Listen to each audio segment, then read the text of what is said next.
Alors, je vous ai parlé d'un beau voyage. Eh bien, on va peut-être commencer par voir d'où on part, de quel endroit on part dans ce voyage. Alors, en fait, on part du monde actuel. On part du monde de l'argent, où depuis des millénaires, l'argent règne en maître.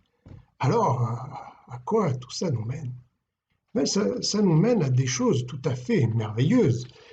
Il y a des fusées qui vont dans la Lune, il y a des avions, il y a des voitures, il y a des bateaux, il y a des sous-marins, il y a des porte-avions, quantité de choses merveilleuses.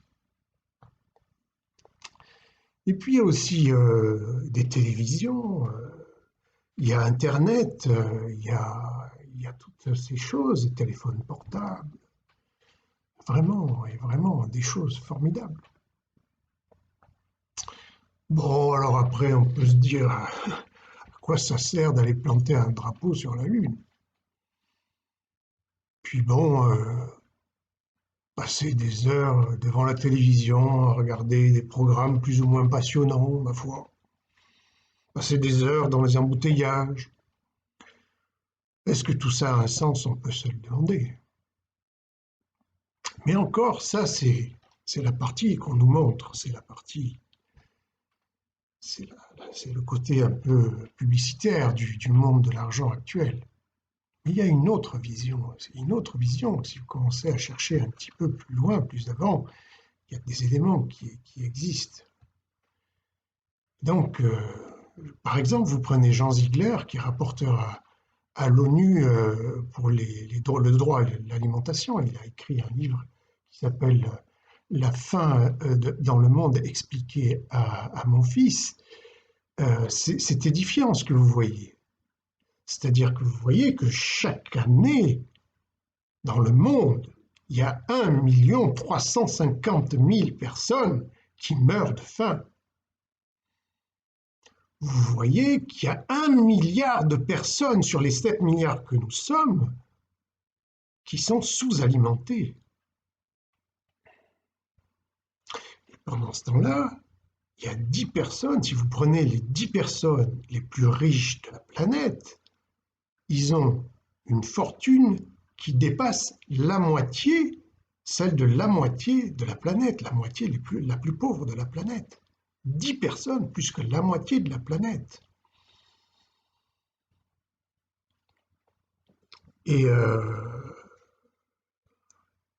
après, vous avez aussi le, le PDG d'une grande chaîne européenne d'hypermarchés.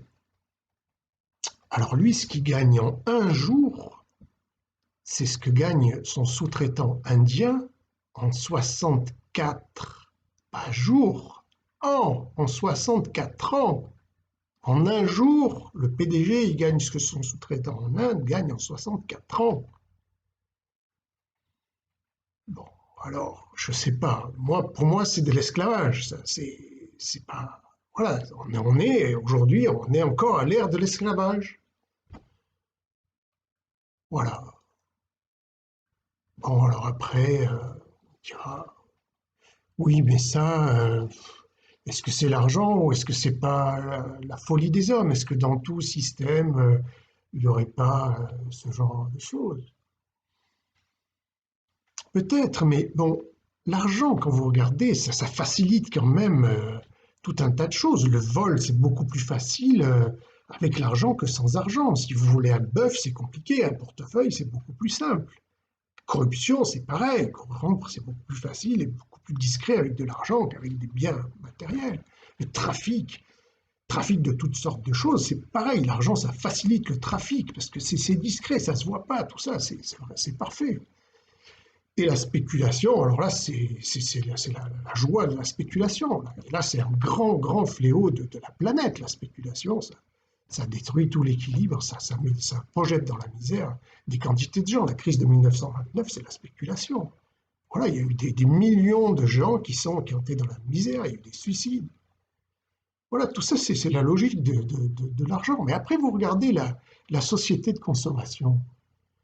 Mais si vous avez de l'argent, Si vous êtes dans un système où il y a ce principe de concurrence, d'argent, faire le meilleur prix, etc., comment vous faites le meilleur prix? Le meilleur prix, vous le faites en baissant vos prix.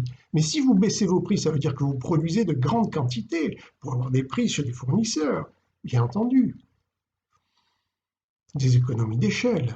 Mais donc, vous produisez beaucoup plus.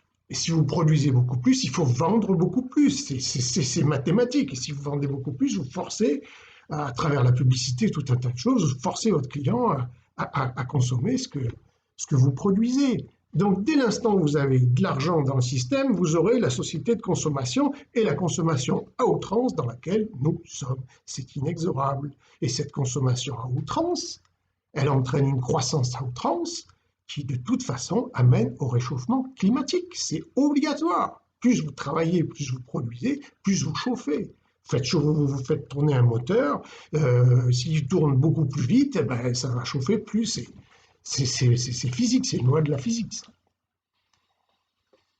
Voilà, donc bon, ça c'est un peu d'où on part. Donc vous comprendrez que moi j'ai fortement envie de partir. C'est-à-dire que pour moi, c'est pas la question est-ce qu'on part pas, ou tout ça. Moi, c'est on part, il faut partir, c'est obligatoire, on s'en va. Voilà, c'est clair. Voilà. Eh ben, je vais dire un petit bye bye au monde d'où l'on part.